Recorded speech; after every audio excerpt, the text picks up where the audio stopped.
a rather gray day here in the Big Smoke. Warm though. It's warm. Well, warmish. You know, it's not summer anymore, but good golf weather. You think? Yeah. Oh, it's beautiful golf weather. Yeah. Not Have you very been out? windy. Have you been out? No. I played twice last week. You did? Mm-hmm. Mm-hmm. Did you lose my phone number? What is the story? And there? your name is? Yeah, exactly. And for those that aren't aware, I'm Bob McCowan, and that's I can't remember who he is. He's impersonating John Shannon. So we were chatting. Very good impersonation, by the way. Very good. You're the only one that does a John Shannon impersonation. Well, that's not true. There are thousands out there, Bob. Oh, I'm sure there are not. What a time to be a sports fan. Oh, I mean, everything's going on now. I need more TVs. I need more TVs. You have more TVs than anyone I know outside of Best Buy. But I'll tell you what, though. I mean, last night there were, I think, 9 hockey games. The NBA with the doubleheader was fantastic, particularly the second game, the Laker Warrior game. And then baseball starts at 5:00. I mean, Bob, it's, I mean, I haven't met my wife for the last couple of days, but it was fantastic. Well, I'm sure she's not chagrined by that. No. Whether you are or not, but no, but wow, it's and not only that, some of the stuff we're watching, top of the ninth, bottom of the ninth, in the baseball playoffs, it's pretty dramatic stuff. Oh, well, I did watch the top of the ninth inning, and Houston rattle off. What'd they get, 7 in the top of the ninth? Yeah. And then the basketball.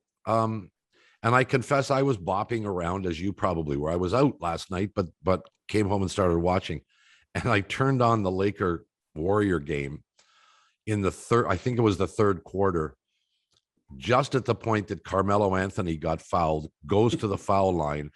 And I actually saw something I have never, ever seen before. Carmelo in an air ball or what? No, you weren't watching then. I didn't see that one. I was flipping. So Carmelo gets 2 shots. Throws up the first. I think he made it. I don't really remember. And then his second shot, he takes the ball. He bounces it a few times, gets ready, does this, but doesn't let go of the ball. He actually took his full shot, but the ball stayed in his hand. And they called him for whatever, traveling. I don't know. What do you Well, I don't know what the call is. I've never seen this play before. I guess there's a free throw violation. I guess. Sure. Yeah. Of some sort. But I guess you're right. You're not allowed to fake a free throw. And that's essentially what he did. Yeah. And of course, everybody goes to the line and or into the key. Right. And there he is with the ball in his hand, and he starts laughing. And at that point, I think the Lakers were up by about 7 or 8, something like that at the time. Wow. And from that point on, it went downhill for Los Angeles, and they wound up losing. Tell you what, the Warriors, I couldn't stop watching in the fourth quarter. The Warriors were so impressive, and I just love the way Steve Kerr coaches. He's near the top of the food chain. Yeah, it was fun to watch. It's funny. I've always been a LeBron fan to some extent. Even in Miami, I was a LeBron fan. Oh, sure, you have to be. But Steph Curry. Oh my goodness gracious! Andrew Wiggins hit a 3 in the fourth quarter to a key 3-pointer.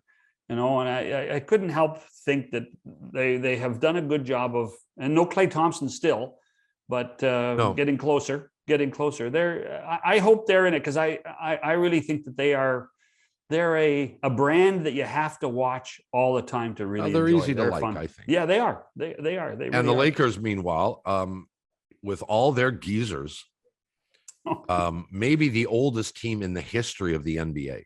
It's possible. Jerry West and Gail Goodrich were going to come off the bench at some point, I think. Well, yeah, I'm waiting for Kareem and Magic and Worthy and all those guys to show up. Cooper. Yeah. By the way, the only other story last night in hockey was in St. Paul, where the Jets were leading 5-3, and then Minnesota came back and scored. It was 5-4, just over a minute to play, and the Jets score an empty net goal to go up 6-4, and Minnesota calls for a review and a player is offside on an empty net goal. Hard to believe.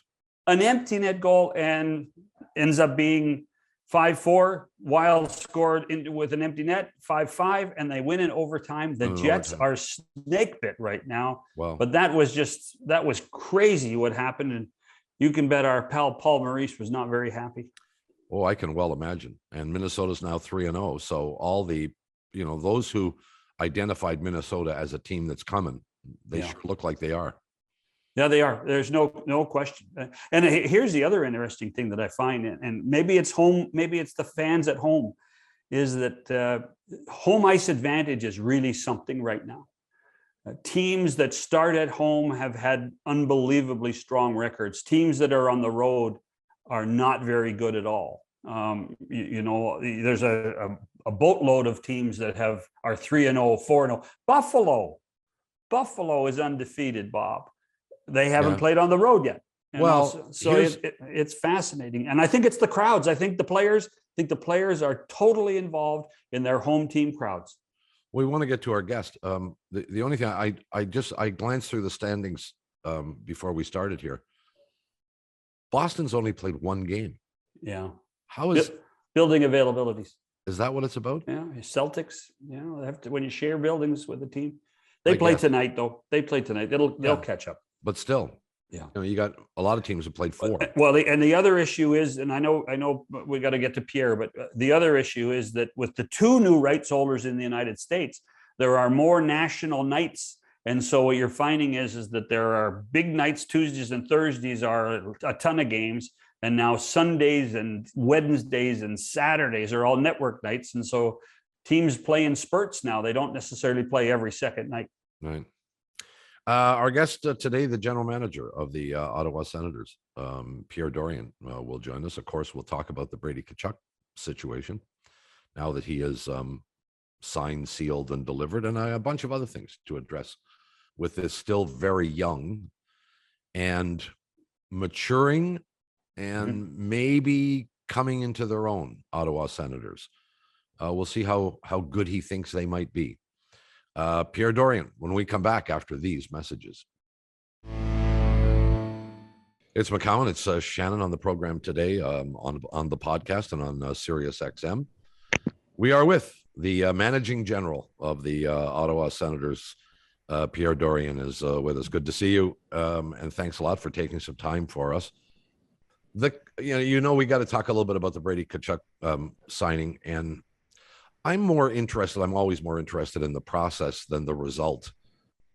And I have a bunch of questions. The basic one is, what did you perceive, or what was the issue that dragged this out as long as it did? Was there one thing? I don't think there was really one thing, Bob. I think it was more multiple things. Obviously, term was a big thing for us. I think term was a big thing for them too, and trying to find not middle ground, but term that both parties would be happy with. And I think it was, at the end of the day, it was Brady that decided himself that he wanted to be here long term. I think obviously the AAV, trying to find comparables. Brady has a lot of comparables that aren't measurable as far as how he plays, the intangibles he brings, the leadership he brings. So I think those are 2 big factors. And then I think knowing that we were committing to signing him and other of our young players to longer term was probably another factor that Brady cared a lot about. So I think those are 3 of the factors that I think maybe made it drag out a bit. When you talk about contract structure, what about signing bonuses? I noticed there are no signing bonuses in this deal. Would that have been a topic of discussion at some point? We talked about it, but I think it's our organizational policy that we don't like to give out signing bonuses. There are a few teams that are like that. We just feel that it's something that we want to avoid. It's just a policy that we've in place in the past few years, and we'd like to stick to it. Much has been made about the meeting in Belleville. Was that the catalyst, Pierre? And how did that come about? Yeah, I think we did a lot of progress in Belleville. It was about a bit more than 2.5 hours. We just seemed to really narrow down whether it was 6, 7 or 8 years. We really focused on that term at that point in time. And it just came about that morning. I think it was about 11:45. Watch our team practice. I knew the season was starting. Just picked up the phone and told Craig, "Do you want to meet just you and I? Do you want to meet with the group? We got to find a solution here." And Craig, give him a lot of credit on this one. He says, "No, Pierre, we got to find a way to get this done." So we just, I had a few things that I had to get done that day. So we met at 6 p.m. We met till about just a bit after 8:30. We felt we made progress. We both, I think, wanted to sleep on it. I obviously went to our owner because he signs off on, probably the second biggest contract. I think they talked to Brady, and we made a lot of progress the next day too, and hit a few speed bumps along the way. But that was probably the meeting that, even though we'd met several times and had multiple calls, that meeting really seemed to get a lot of momentum.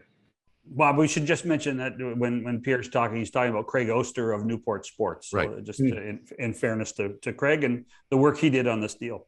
Well, what intrigues me, Pierre, here is the notion that you guys made significant progress in a face-to-face meeting. I'm intrigued by how often in the course of a negotiation, in a typical scenario, how often do you meet face-to-face, and how much of this is telephone? Most of it is telephone. It's a great question. We actually went down there. If I'm off early August, if I'm off, I apologize, but I believe it was second week of August. We spent a good full day down at the Newport offices. Peter McTavish, our assistant GM, Pierre Mcguire, senior VP player development, went down there, and we had what we felt were really productive meetings at that point in time. But then we seemed to hit a bit of a roadblock and had multiple calls. I'd probably tell you we talked almost every third or fourth day, second or third day. And then, but it's always who you negotiate with. I think we have a fairly good relationship with Newport, and sometimes we just felt, or I just felt on that Tuesday that we got to meet in person here. We got to look face to face, be man to man, and just get this done. Well, and it's intriguing that by your own acknowledgement, that Belleville meeting probably laid the foundation, the real foundation for getting the deal done. While you didn't do it that day, it sounds like that face-to-face conversation was impactful. Did it change your position at all in the future of trying to have more face-to-face meetings with agents when contractual situations are at hand? Well, again, it depends on the agent. Some guys you don't have that type of relationship with, so maybe a face-to-face is not as productive.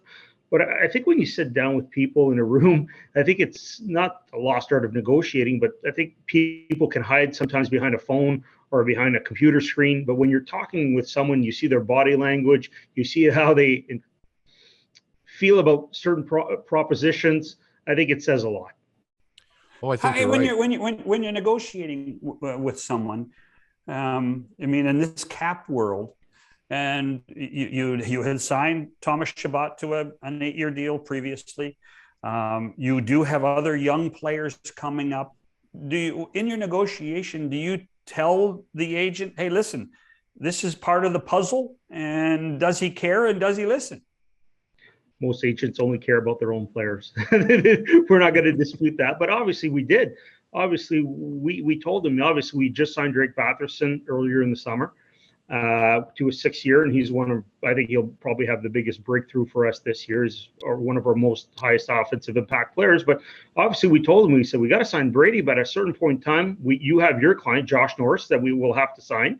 He's on the last year of his entry-level deal. After that, there's Tim Stützle. There's Shane Pinto that we think is going to have a bright future. Then there's arguably who I think is the best defenseman outside the NHL, and Jake Sanderson. All guys that are going to have significant impact, whether you want to call them stars, whatever you want to call them, they're going to be good young players that are going to help us win. And you have to think about the cap. It's not about the payroll. It's got to think about, doing certain gymnastics with the cap. And, I alluded to that in our press conference that, not all these young stars were going to be able to sign them to max term, whether it's 6, 7, or 8 years. Some you're going to have to do bridge deals just to fit them under your cap. You mentioned Norris being with the same agency as Brady. When you're talking about Brady, I mean, he's the focus of attention. Do you divert and talk about Norris at all, or is that a separate conversation, maybe even with a separate agent in that office? No, it's the same agent. It's Craig Oster, same agent. So on Belleville, I brought it up. I said, you know, a lot of the things that we're talking about Brady, obviously we're going to talk about Josh Norris. You know, they're different players. One's a center, one's a winger. Their impacts are different. But we brought it up that day. It was really the first time we brought it up. And I can tell you that we did the deal on Thursday. Friday morning, Craig called me and said, it's weird, we haven't talked today.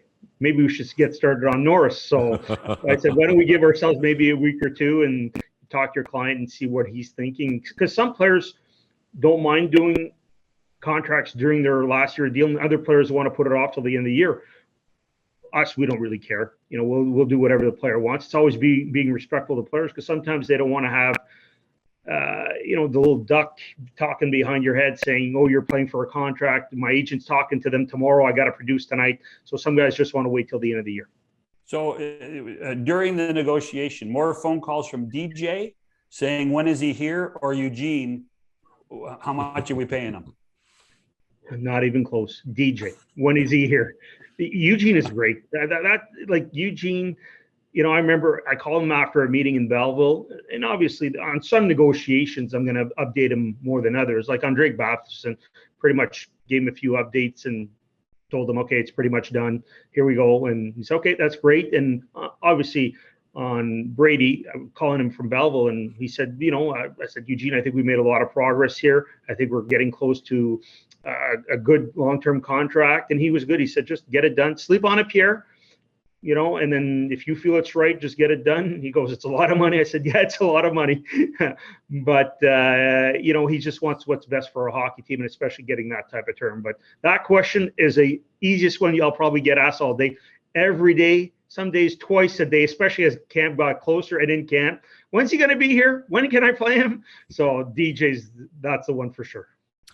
Well, I want to bring up your owner, your boss, Eugene Melnick, who has been on this program on numerous occasions. And he and I don't know how you categorize a friendship, but we're friends. And we see each other and talk to each other occasionally, not about hockey, but just about other things. And I've known your owner for some period of time. He was, without question, public enemy number one in Ottawa for an extended period of time. I don't know, may still be, for all I know. But I'm intrigued I'm sorry, but I'm intrigued by your perception of him. And I mean, I know he's your boss, so you're going to be careful in what you say. But there's a lot about this guy that is maybe misrepresented, but at least misunderstood. Tell me what your perspective of Eugene is.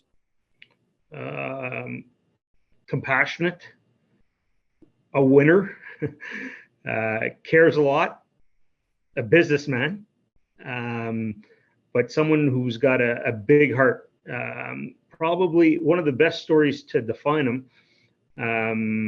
I hope I don't get in trouble by saying this, but probably won't.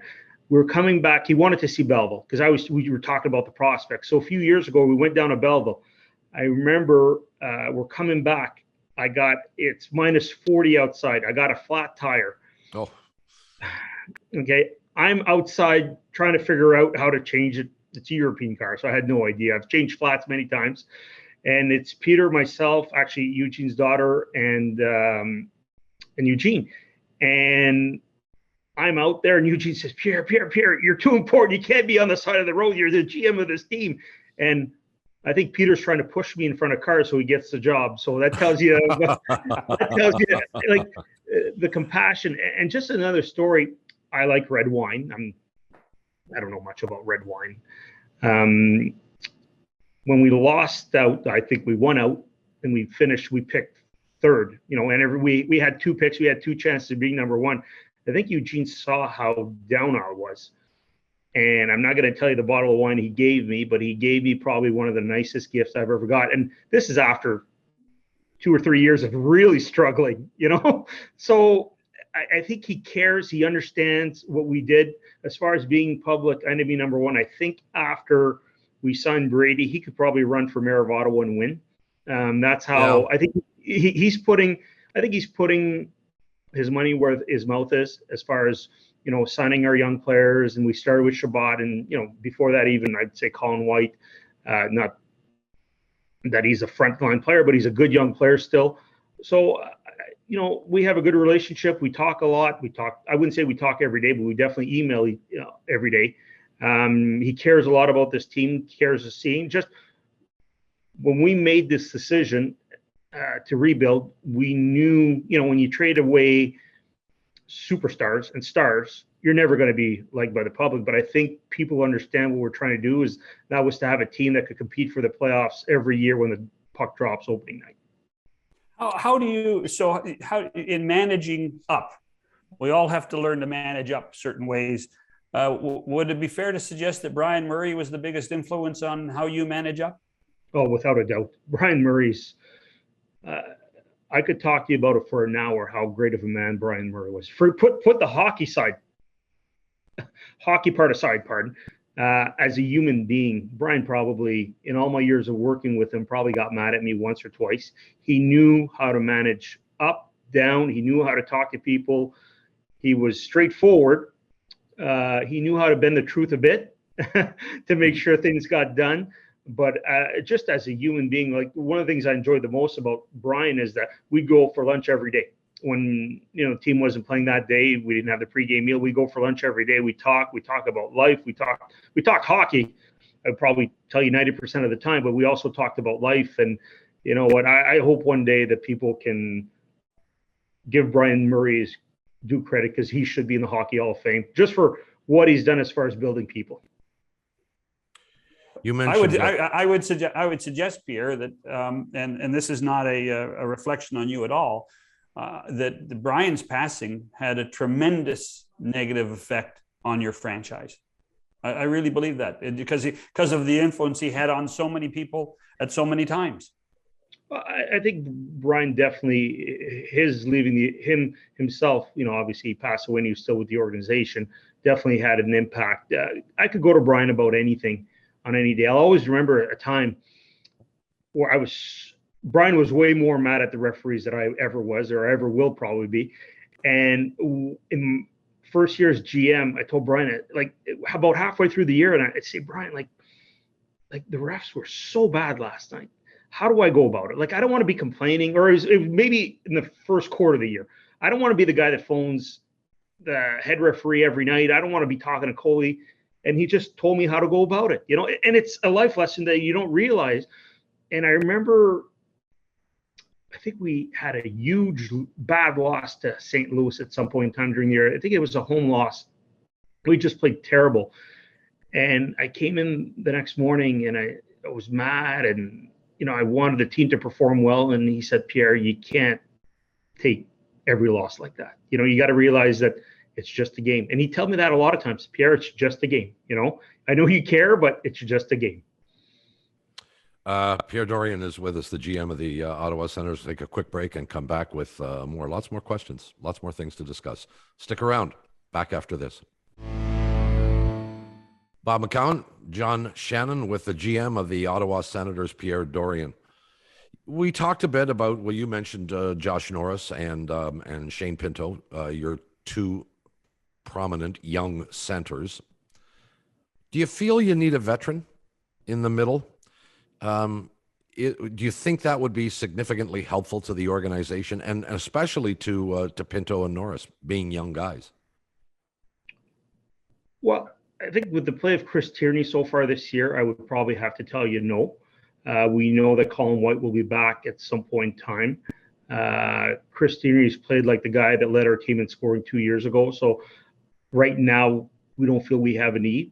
Now, if we felt that we could be a cup contending team, then the answer would be different. But at the same time, well, sure.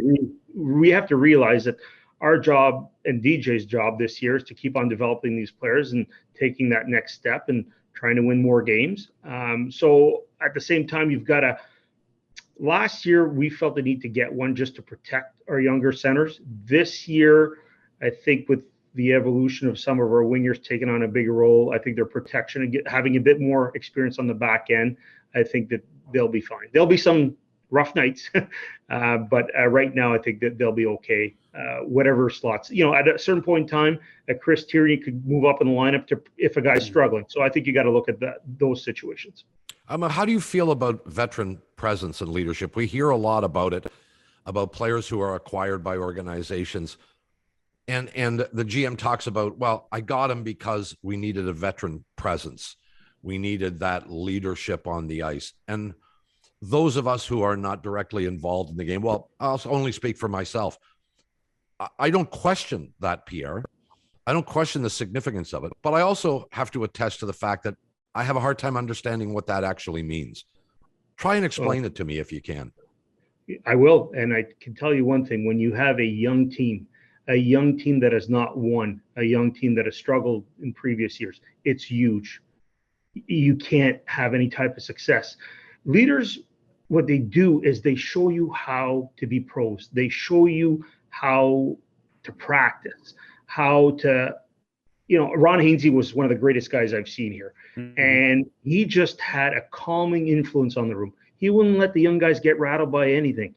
And there are other guys you bring in for their toughness. There are other guys you bring in because you want to protect your younger players from putting them in situations where they will have no success. Leadership it's when we did this rebuild, I studied a lot of teams that were done rebuilds, and some teams that had success and teams that had not success. I'm not going to go through them all, but to me, it was important to understand that sometimes you don't always go and get the best player. Where we were the past few years, getting good character people was so important for the development of the Tkachuks, the Norris.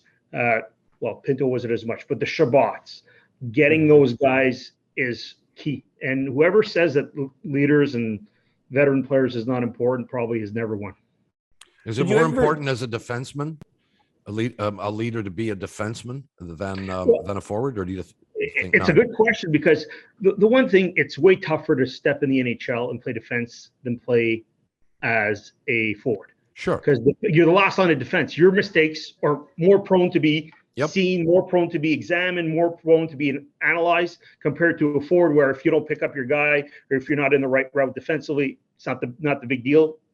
But defense is way tougher. I think having leaders on your back end can calm everything down. Even for the guys up front. Sorry, John. Yeah. No, yes.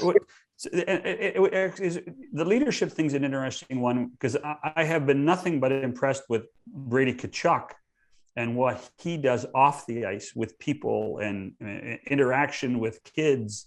It's amazing. During the negotiation, was there ever a concern that might, if it went longer, it would be eroding what he was to his teammates? No, not at all. If you know Brady, we've been fortunate to be around Brady for the last 3 years. You just as how wholesome he is, how he cares about people, how he approaches the game. I'll always tell a story, and I think I've said this before. I remember, I forget if it was the first year or the second year, we were walking out. We played the last game at home before Christmas, our last game here before Christmas. And by accident, I was just following him. He shook every person, security guard's hand on the way out, wishing them a Merry Christmas, meant it. Some guys just shake their hands and they will. And you could tell that this guy is just, thank God we have him, because he's a great hockey player, but you can tell that he's even a better human being. Like Keith and Chantal did a great job raising him. I can tell you that. So, you drafted him at a certain point. Pinto, Batherson, all these guys. You've done all of this, Pierre, with the smallest front office staff in the National Hockey League. And some other people deserve some credit for what has gone on. But how have you done it with such a small staff? Because there's lots of teams with a lot more money, with a lot more staff that haven't drafted as well as you have. Well, I think you have to empower your scouts. I think, obviously coming from that background, I realized that, a GM going out and seeing a guy once is not going to really matter. They know we're a small staff. When you're small, you know your opinion matters. You know you're going to have an impact. Sometimes when you have twice the size, maybe your opinion doesn't matter. Maybe you're not listened to as much in the meetings. Maybe the value of your opinions, it doesn't go far. Well, with our staff, especially on the amateur scouting staff, we're able to do that. As far as having a small management staff, that's by choice. I've always, we weren't big when Brian was here, and it just, you feel that everyone has a voice, everyone has a say in all the proceedings, whether it's trades, free agents, everything that goes on. The coach has a say, obviously, in those things. But I think your opinions matter. So the one person you have added is Pierre Mcguire. Yes. How your interaction with Pierre? How did that come about, and how do you see his role? Well, Pierre's role is someone who can definitely help us on with the NHL players. Obviously, Pierre's seen a lot of NHL games over the past few years. He's someone that knows the NHL players. He can definitely help us when it comes to talking to, or not talking to, but whether it's trades. Obviously, he's got really good contacts at the college level. So if we're going to recruit college free agency, he's someone that I can bounce a lot of ideas off. Really feel comfortable just talking to him about the game of hockey. He's been a great addition. When Brian left, I talked to Eugene about finding the right person, and so far it's been a great marriage as far as being part of our team. When you are, you talked about having a small staff. How often do you go off the board? How often? I mean, there's a consensus every year, generally speaking. These are the best players, and this is the order in which they probably should be drafted, depending upon the needs of the individual teams. How often would you say, no, we're not going to go that way? We're not going to go the way people think we're going to go. Or do you tend to be more of a centralist and say, we're probably going to play it a little safe? Do you categorize yourself in one or the other? No, just when it comes to scouting is an art form. There's no exact science. So to me, it's more of my answer is more of a hybrid. It's however we feel about the certain players. One thing is I've always told our guys is look at a guy's strength. Don't look at his weaknesses. Look at what the guy brings to the table. I think that's very important when you scout, that you don't look at a guy's weaknesses, because most weaknesses can be improved upon. So look at what the guy brings.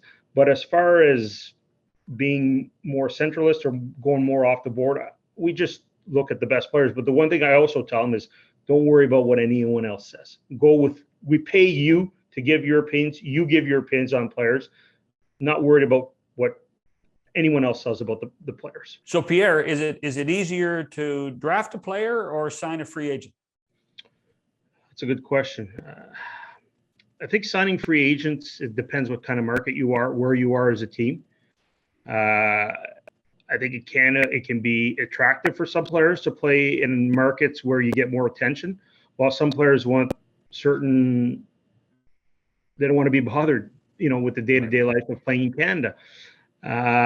Drafting is always difficult. You're looking at 17 and 18-year-olds. You're projecting what they'll be in 3 or 4 years' time. So I think both have their difficult parts. I prefer drafting than trying to attract free agents, but at some point in time as a team, you have to really focus on free agents if you think you're close. And the reason I ask, I'm sorry to be so cryptic, is your biggest free agent signing has been Matt Murray. And it's been a bit of a roller coaster with Matt. Where's your confidence in him and what he can do for this organization?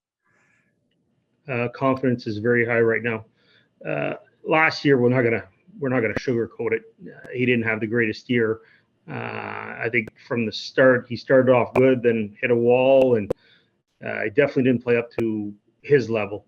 I think when we made the goalie change, and sometimes it's not on the goalie coach, it's just some goalies perform better with certain goalie coaches. And once Zach Burke came in, I saw the Matt Murray that won 2 cups.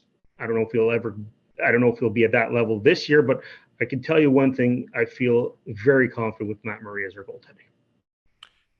Last area of concern for me, at least here, Pierre, and that is the captaincy. And I'm John will tell you that I talk about it with some regularity, trying to understand the importance of the captaincy and the process of making that decision.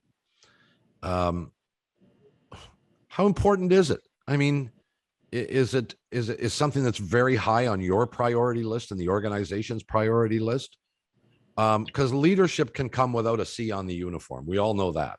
So tell me how important is it to you? Well, your point is great, Bob. Leadership can definitely come without a C on the sweater, but I think we're the main sport in Canada. We're one of the 7 or how many franchises there is in Canada as far as teams. So for us, for me anyways, personally, I feel the captain is a reflection of the team. He represents the team and the community. He's the voice of the players, whether it's to the coaching staff. The coaching staff more, it's a leadership group, but the captain has a final say to the GM, to the owner. So to me, it says a lot when you're a captain. And it's always, I think in the past, what I've seen or what I've learned or talking to other guys, teams have rushed into sometimes naming their captain. And we've felt that this captain, whomever that might be, we're not going to rush into naming it. We're going to make sure it's the right person. So is it fair to suggest you may go this season without a captain? No, we'll have one. I think we've gone long enough. I think at this point in time, we've gone enough years without a captain. I think it's with this group where we are as a team, where we're progressing to, I think it's time to name a captain. Who gets involved in that decision-making process? I assume you talk to various people, but I mean, ultimately it's, I guess, your call, but who are the key players in finally making that decision, Pierre? I would say the 3 key players are DJ Smith, Pierre Dorion, Eugene Melnyk. I think the owner, because it's a Canadian team, it's the face of the franchise. I honestly believe that that the owner should be involved, and I think the 3 of us, in talking to many people within our organization, obviously Eugene's not here on a day-to-day basis, but actually I think he trusts what DJ and I tell him are the people involved in making this decision. And if the 3 of you don't agree, who wins? The owner. Rhetorical question. There's rhetorical no question.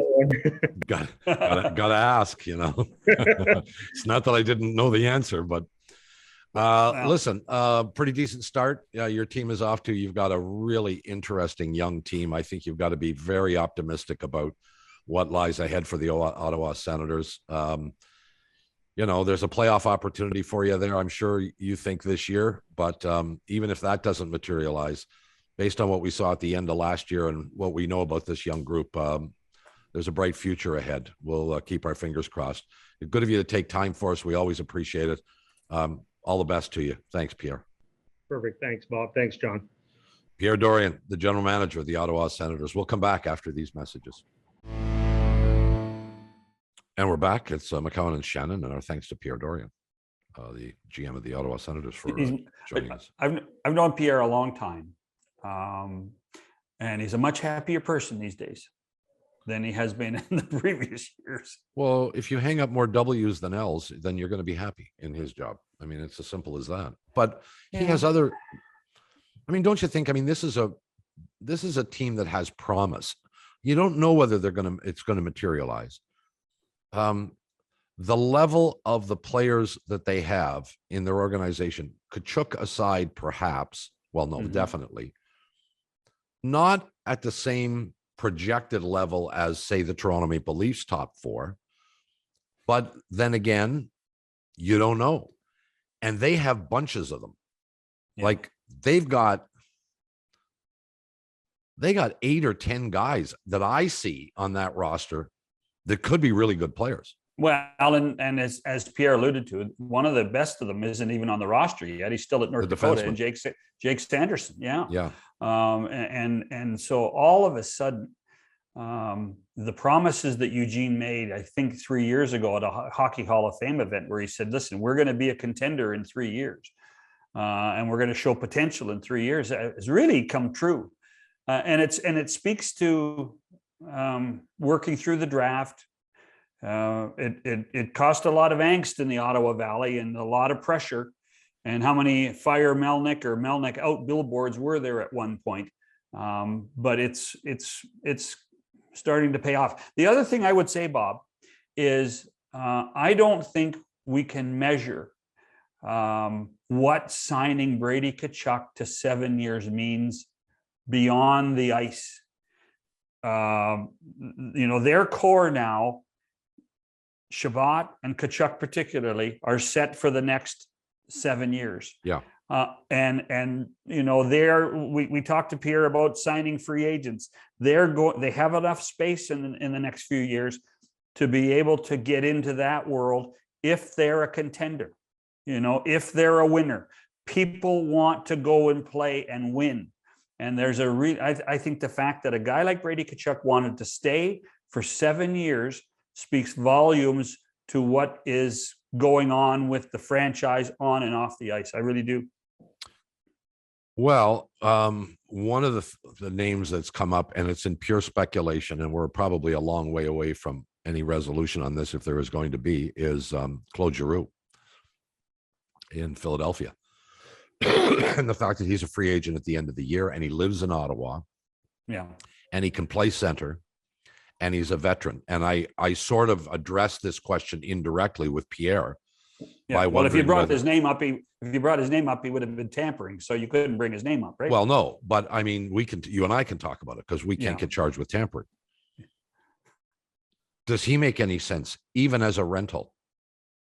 Because he could be a rental, Yeah. Although he makes his home in Ottawa, in his off season, he lives in the Ottawa area. So at least you have a shot, right? I suppose so. And it ends up going how he would fit into the chemistry of the team. Here's the interesting thing about Claude Giroux. I don't know Claude Giroux, but his numbers are impressive. But what has the teams he's been on? What have they done? No, you're right. And so, do you want? I want winners. And that's not to knock Claude Giroux. He's been on an Olympic team. But I'll tell you what. He doesn't fit into my landscape in Ottawa. No, and no, he doesn't. But when you say, well, listen, he lives in Ottawa, wants to stay in Ottawa, or wants to potentially play in Ottawa, I think you'd have to, as a team, have the discussion. But my question is, maybe it's a little harsh. But what's he won? What has he done that's all won? Right? Great numbers. Great numbers. I buy that, but the only team that's won the last 2 years is Tampa Bay, and I don't see any of their centers leaving at any time soon. So. But I think you're under the assumption that you have to have a veteran center, a veteran forward in there, and I think there are probably ways. It's interesting when you look at teams over the years, even the dynastic ones that you and I both love, Montreal, Islanders, and Oilers. There was a veteran player. It wasn't necessarily a center that created a little bit. So I'm not necessarily suggesting that it has to be a single position. All of those teams found veteran players available. Maybe they played wing. Maybe they were on the blue line. So I wouldn't just harness myself to suggesting it has to be a centerman. Well, what would you? Okay, so let me just. I don't want to dwell on this topic, but because it's purely hypothetical. How important do you think Jason Spezza has been to the Toronto Maple Leafs? Like, what has his contribution actually been? I think it's been more than people realize. I think that he's been a calming influence in the dressing room. I think that he's a leader on so many different ways, not just for the Maple Leafs, but as a veteran player with the Players Association. I think he's helped. I think he's calmed a lot of nerves inside that room. And if now Jason Spezza is not going back to Ottawa, but if you could find somebody of his pedigree that said I can, that he can play the game, then perhaps Jason Spezza is that type of guy. Well, I mean, you say Jason Spezza is not going back to Ottawa. No, he's not. He's already told the world that if the Maple Leafs put him on waivers ever, he'll retire, and he gets claimed, he'll retire. So Yeah. he wants to play in one town. He wants to play in his hometown, and that's it. No, I get it. But he's also 38, 39 years old.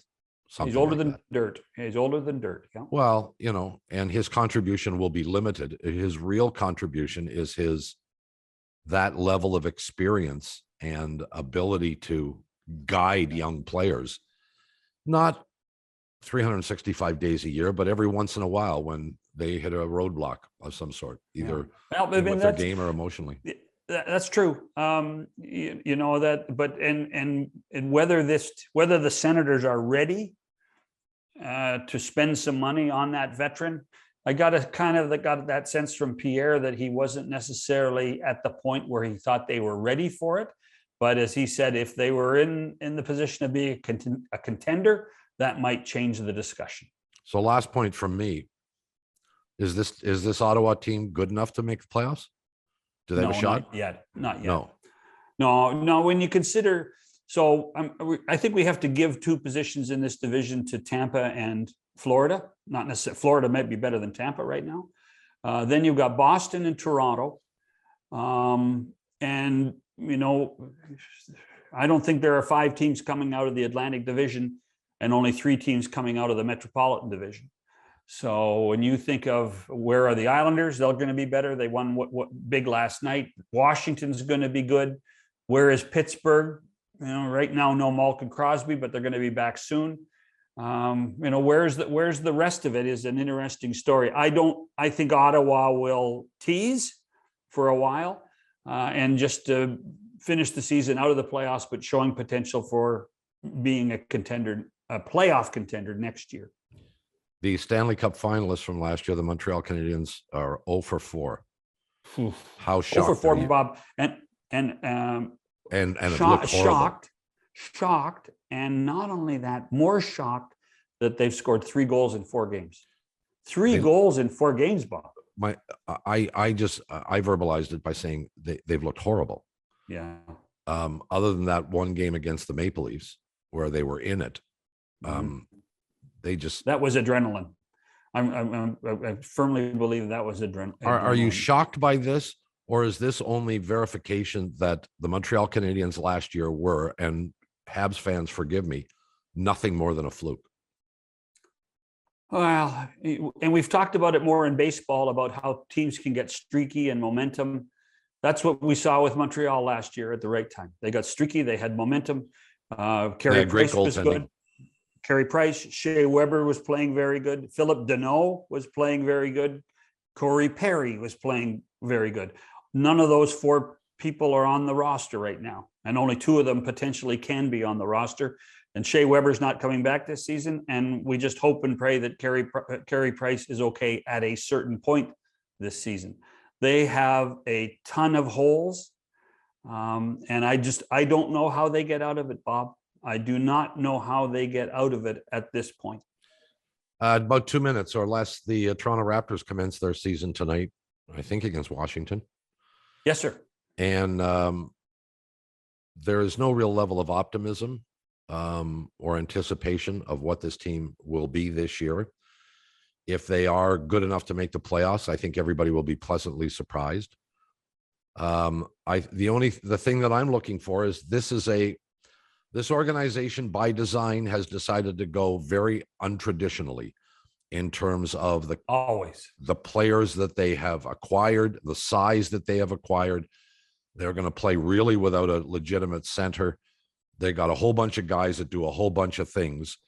But the question is, are they going to be able to do enough on a given night to be able to win games? What do you think? Well, if this team does get to the playoffs, it will be Nick Nurse's greatest coaching accomplishment of his career. The other thing is, I think the pressure's on that core of 3, and I have 100% confidence in Van Vliet. I have 90% in Siakam, and I have about 40 in Anunoby. I don't know. I don't see it out of him. I'd like to be wrong, but and as we talked with Bob Ryan yesterday, the Raptors aren't on anyone's radar. No, they and shouldn't be. And it will be very intriguing, though, to see how this collection performs, specifically, if for no other reason than the untraditional way that Messiah has gone about putting this this package together. And we'll begin to see how that unfolds this evening. Again, our thanks to Pierre Dorion for joining us. That'll do it for us. We'll catch you again, same time, same place tomorrow. For John Shannon, Bob McCowan, goodbye, everybody.